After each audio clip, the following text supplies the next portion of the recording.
When it comes to creating a beautiful garden, there's nothing better than being able to step outside probably at any time of year and find that the outlook is providing some colour and interest and structure and form, but particularly during the summer when you spend so much time outdoors. You want to be able to walk into your garden and find these plants in full bloom or providing some interest and colour in your summer garden. When I'm choosing plants to grow in my garden, one thing I do like is to have things which flower over a long period of time. Of course, it's lovely having those one-hit wonders which give you the colour just in March or April or May or June, but sometimes you want a plant which is going to carry you through the seasons.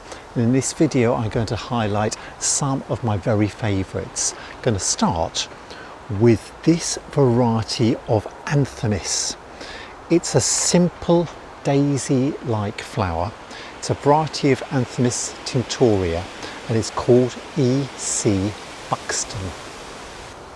Now, I planted this hardy perennial last year, and in its first year it literally only grew 12 to 18 inches in height, produced very few flowers, but for some reason it has grown massive this year.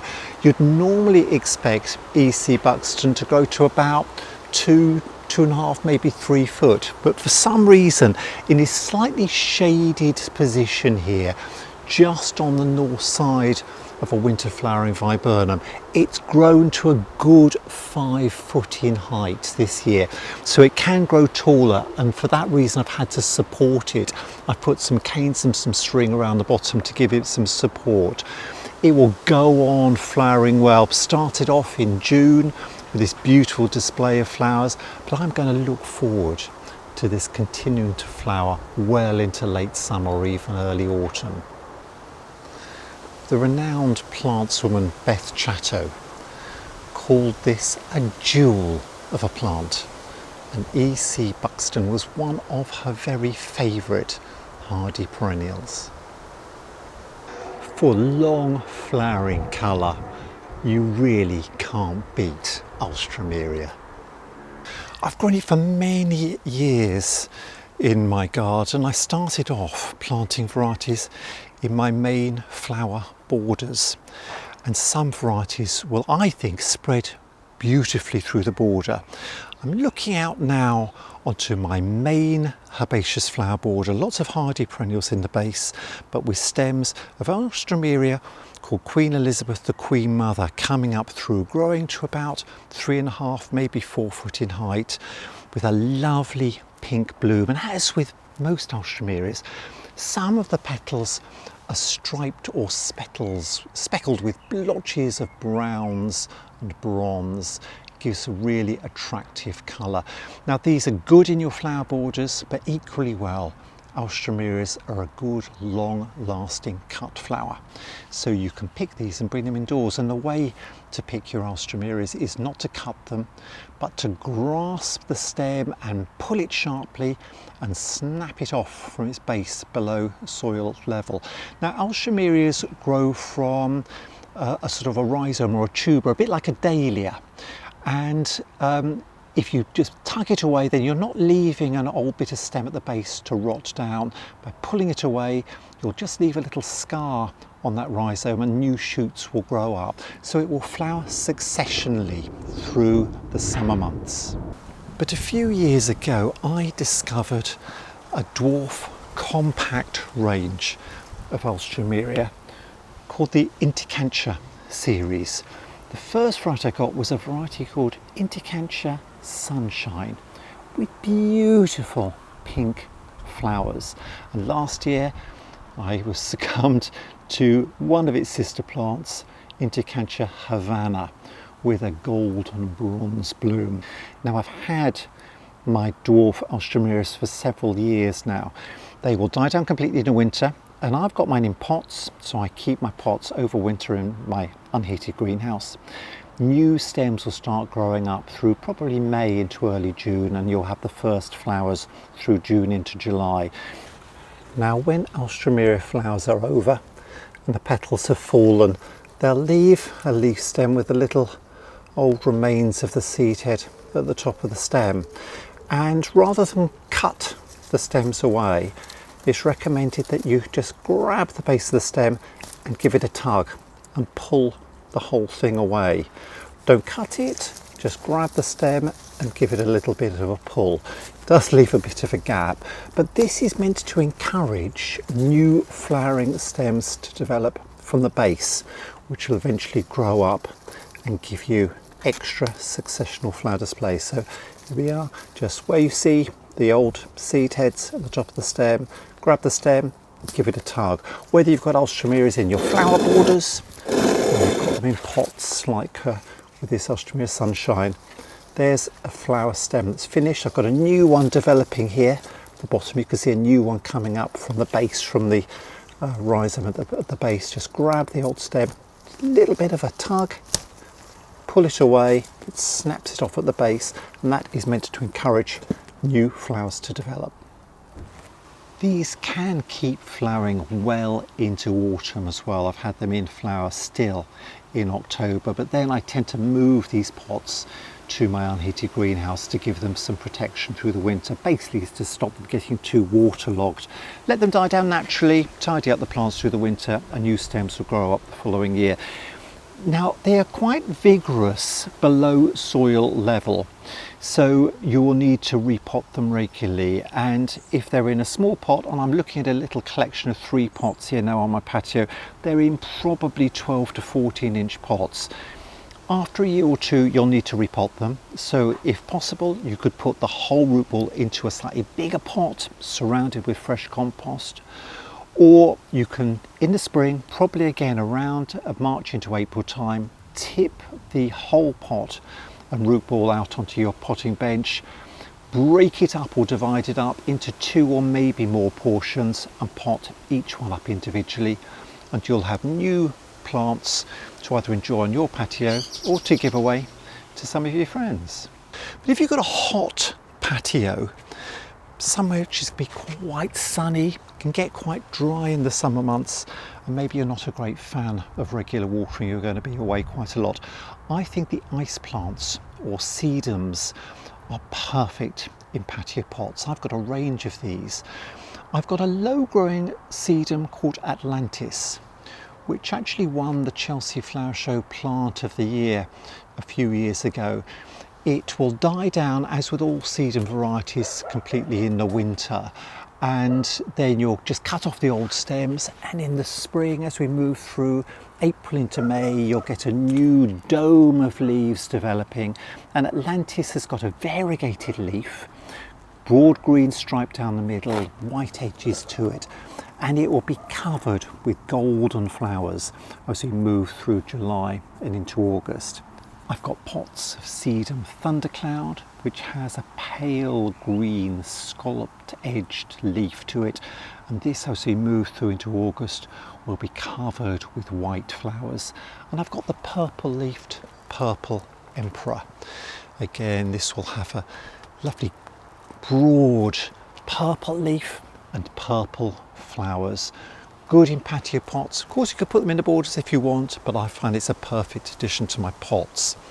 And if you like variegated leaves, I've got a variety called Lajos, which again has a green leaf with a creamy white margin to it and pinkish white flowers through summer. I think these are good in a hot position and grow really well in patio pots. I am a great fan of summer bedding plants, these tender perennials which you'll just grow for colour during the summer months and then probably discard at the end of the year, although some of them can be kept to grow on another year, or you can propagate from cuttings. Let's start with this beautiful Osteospermum blue-eyed beauty, which I've grown in patio pots for several summers. It has a simple daisy-shaped flower with beautiful colouring. Now, I bought these as young plants earlier in the spring, probably April into May time, and planted them up into their summer pots in my unheated greenhouse. Grew them on to a larger size until the weather conditions had improved and I could put the pots outside without fear of frost harming them. In my part of the country, usually around about the end of May or the beginning of June, and they put on a wonderful display through the summer. Now, Osteospermum do need to be deadheaded regularly to encourage further flushes of flower to develop. Queen of Hearts is one of my favourite petunias. There are lots of different petunias in a variety of different forms and colours, but I love this one in patio pots, and I've grown it around a permanent plant, the Yucca gloriosa variegata, that I've got in a patio pot. And these petunias grown around the outside put on a wonderful show through the summer. Again, deadheading's important, just pinching off the faded flowers to remove the little seed heads which form, and the stems of the petunia just get longer as the summer develops. If you find it getting too straggly, just prune them back and encourage new shoots to grow from close to the base. But for fragrance, I don't think you can beat Nemesia Wisley Vanilla. This is a lovely pure white flower with a little yellow dot in the centre where the anthers are, and it produces the most wonderful fragrance. Plant this somewhere you're going to sit outside, close to a bench perhaps, or even in baskets near your back door, and the flowers will open in succession. Incredibly long flowering season, and it will fill the air around with the sweet scent of vanilla.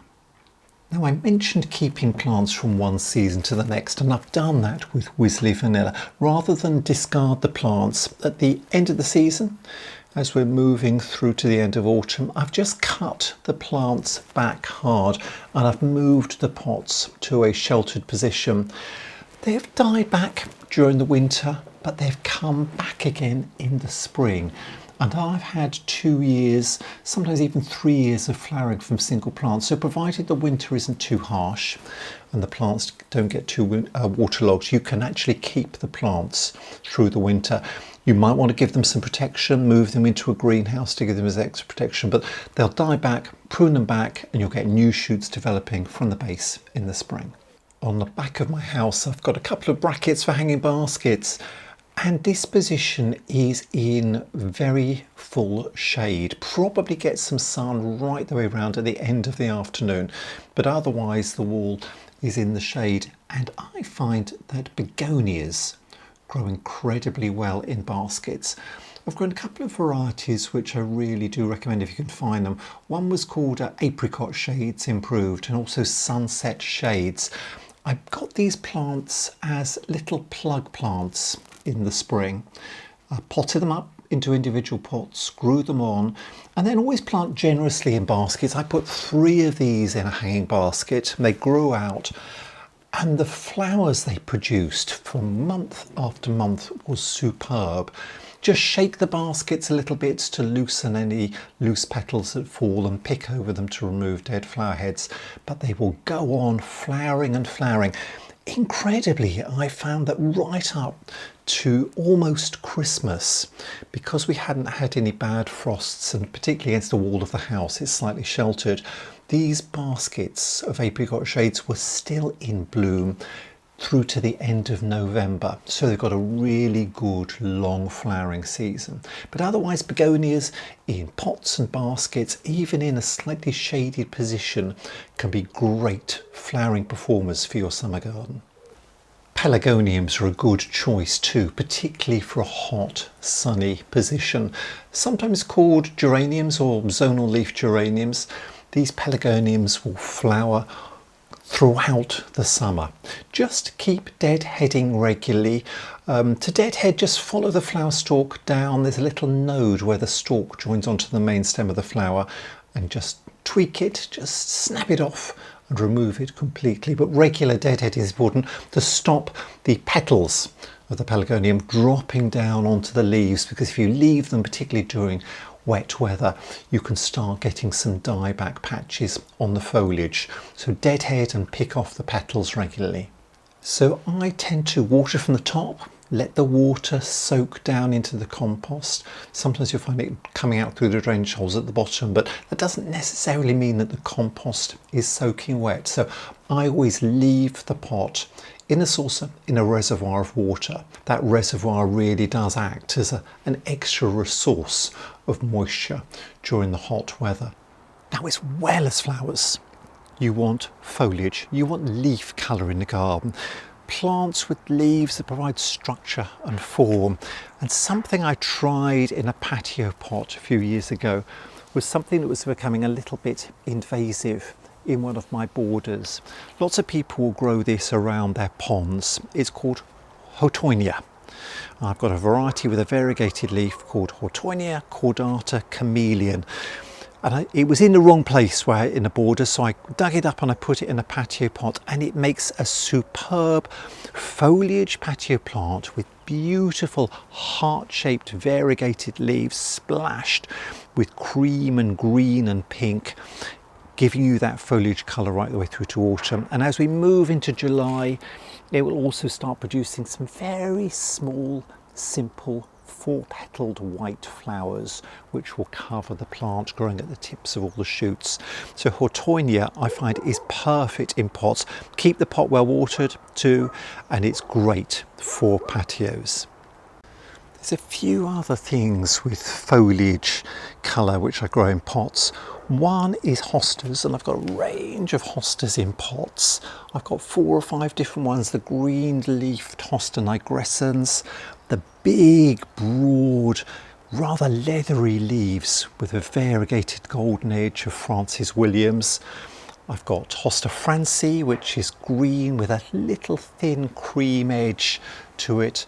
Hosta June, which has got a variegated leaf, and Hosta Patriot, which is good compact variety, great in a patio pot, broad green stripe down the middle and white edges to it. Grow all of my hostas in pots. If you're lucky, you can keep the slugs and the snails off them to keep them free. And one way I do that is sometimes to put a little ring of copper tape around the edge of the pot to stop the slugs and snails crawling up the sides of the pot and reaching the plants.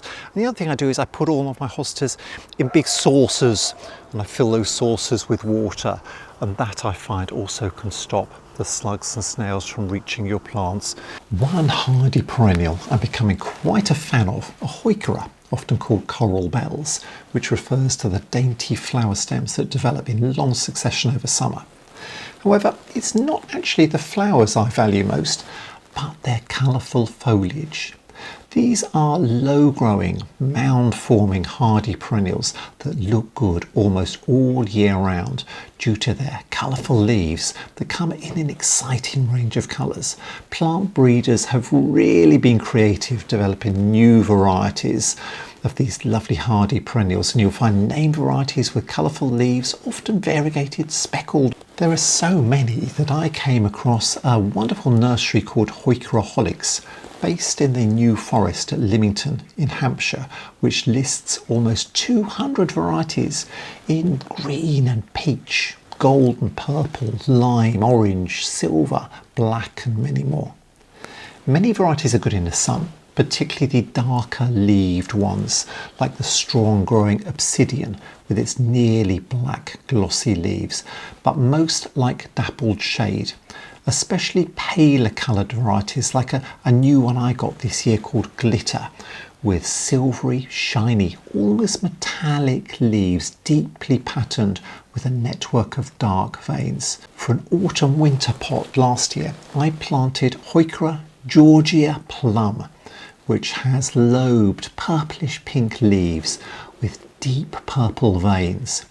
But there are dozens of varieties of Heuchera to choose from to suit any colour scheme that you might have, such as Marmalade with orangey leaves, Silver Gumdrop with broad silver leaves, the deep moody foliage of Forever Purple, or an interesting new variety called Frilly with ruffled leaves in golden amber, caramel and red. It's got dense, sturdy habit, grows to a height of about 30 centimetres, so it's perfect in a pot. And as always, the plant breeders have had fun crossing Heuchera with Tiarella to breed varieties called Heucherella, like the lovely kimono with pronged, pointed, silvery green leaves marked with bold, dark midribs. Heucherellas are also evergreen and good in shade with a mounded habit, but on the whole they're slightly more vigorous than Heucheras. And don't forget, Heucheras and their relatives are just as much at home in borders as they are in pots for a beautiful seasonal display. Ornamental grasses grow well in pots for long-lasting interest.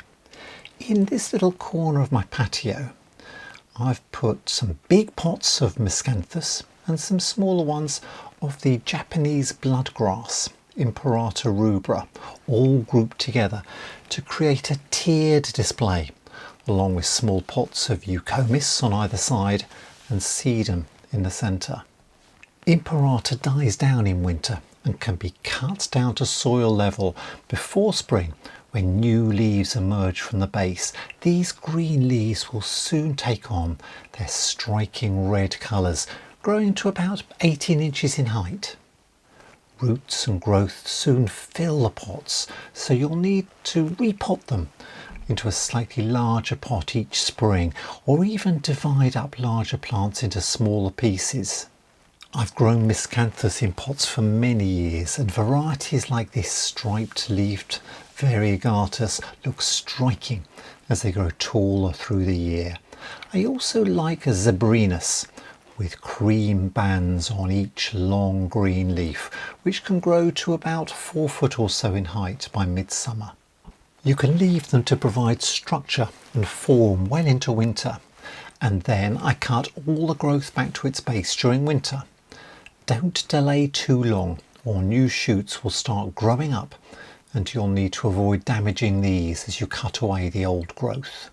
Sedges also grow well in pots, and Carex Evergold is an excellent variegated variety that keeps its colourful foliage throughout the year, so even looks good in winter. One pot can look a bit lonely, so I like growing things in threes. You can group pots together or line them up, 3 along a short wall or alongside the path to create bolder displays. And again, if the leaves start looking a bit discoloured, they can be cut hard back down to their base in spring to rejuvenate plants and encourage bright new leaves to develop. Just keep pots well watered and fed. Hydrangeas really earn their place in both large pots and in borders. In fact, in my garden they often start off in pots, but as they grow larger they end up finding a permanent home in the borders. The pristine white Madame Mille Moulier was one of my first mop-head hydrangeas, and if you look closely, the tiny eye in the centre of each flower can be either blue or pink, depending on the acidity or alkalinity of your soil. It's a lovely variety that's received an award of garden merit from the Royal Horticultural Society. Zorro is a good blue lace cap hydrangea with nice flat flower heads, and the stems and stalks are dark, almost black. The acidity of the soil will affect flower colour, so it's the best blue colour if you can keep it in an acid soil. To help, you can also water plants with what's called hydrangea colorant that provides the correct nutrients to promote blue flowers. There are dozens of lovely hydrangea varieties to consider, but one more suggestion from me. This is Hydrangea Miss Sowry with beautiful double flowers with a deep pink margin around each creamy white and candy pink petal, with a light cream centre to each individual flower, and the flowers remain this colour regardless of the soil type too. Its leaves take on an attractive deep burgundy colour as they develop, a lovely foil for these impressive flower heads, and it can grow up to about 3 foot in height each year.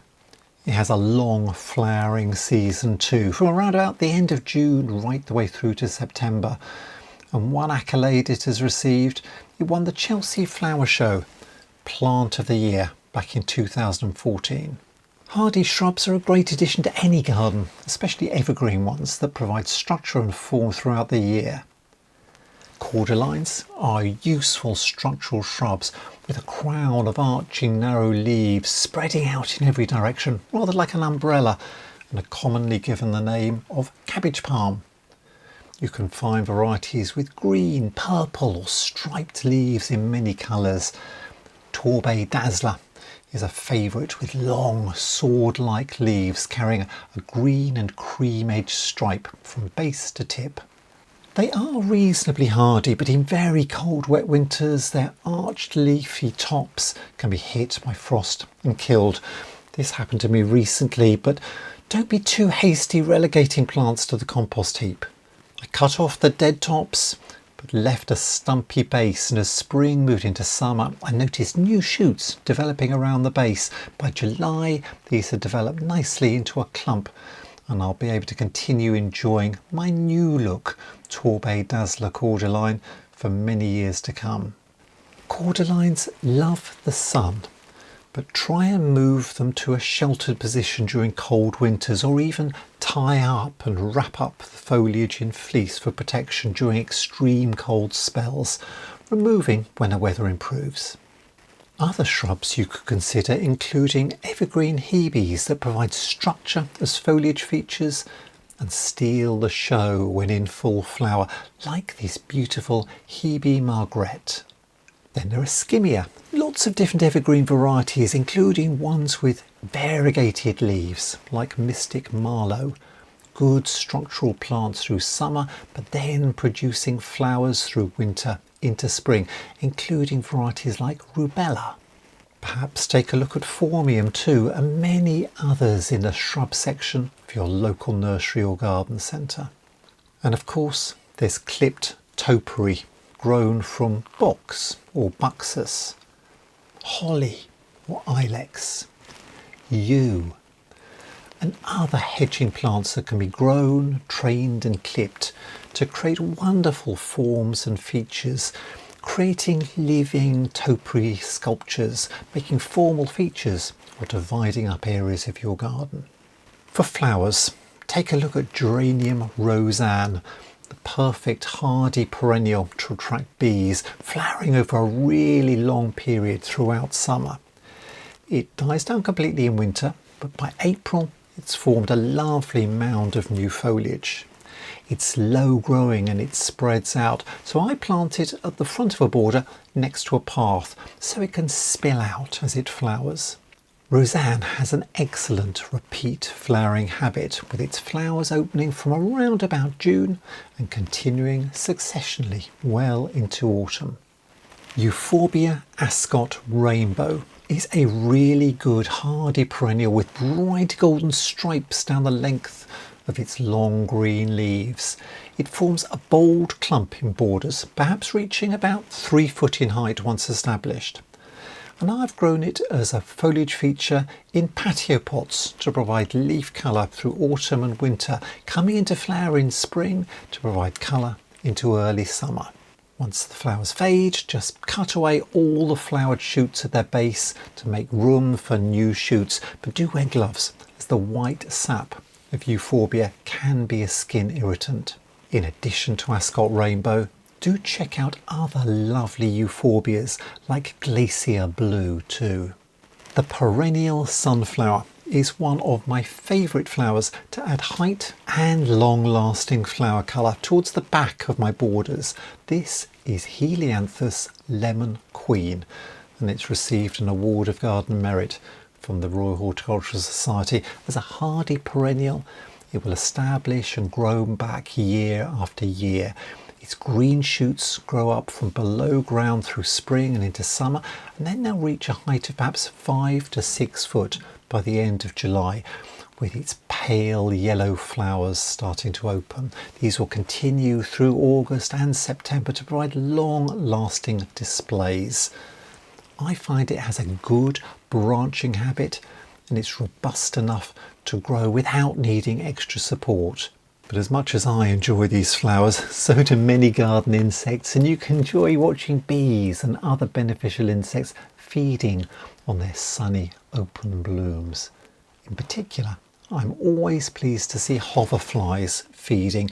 The adult hoverfly feeds on nectar and pollen from the flowers, and then they'll be breeding and laying eggs, and the larva of the hoverfly will feed on aphids, on your greenfly and blackfly pests around the garden. So if you can grow flowers that attract hoverflies, then you're supporting this natural pest control around your garden too. There really are a multitude of plants to grow to provide a long season of colour and interest throughout your garden, like the sea holly or Eryngium, like this lovely striking silver ghost, the bee magnet, Eryngium alpinum blue star, or the clump forming Picos blue, and many others too. There's Astrantia, like the lovely Roma, another flower that bees love. There are hardy Rudbeckias, including the reliable goldstone that shines out like a beacon when grown in a slightly dappled shade site. And there are many others too, but I'll leave those for another time. So there you have it, a few ideas to provide that succession of colour in your own garden. A backdrop, a structure of evergreen shrubs, but then you want that succession of flowers coming through, and there's some good long season flowering perennials and summer bedding plants you can choose from. Of course, don't forget the seasonal plants. In my garden I've got the roses coming into flower through June, the buddleia is coming along now, honeysuckle is providing some fragrance through the air. The clematis varieties, a succession of those, have given me flowers through spring, early summer, and now I've got a lovely clematis Viticella étoile rose clambering over my holly hedge, giving me some flowers through the summer months. The hydrangeas, got really good strong clumps, and the flower heads are forming on those, and they'll be opening up as we move through July into August to keep the colour coming right the way through the year. So when you just fancy relaxing, you want a bit of me time, you want to be able to step outside, find your favourite comfy garden chair, lie back and relax, take a deep breath, and just enjoy the simple life of sitting in your garden, enjoying what Mother Nature has provided. Colour, fragrance, a beautiful garden for you to enjoy.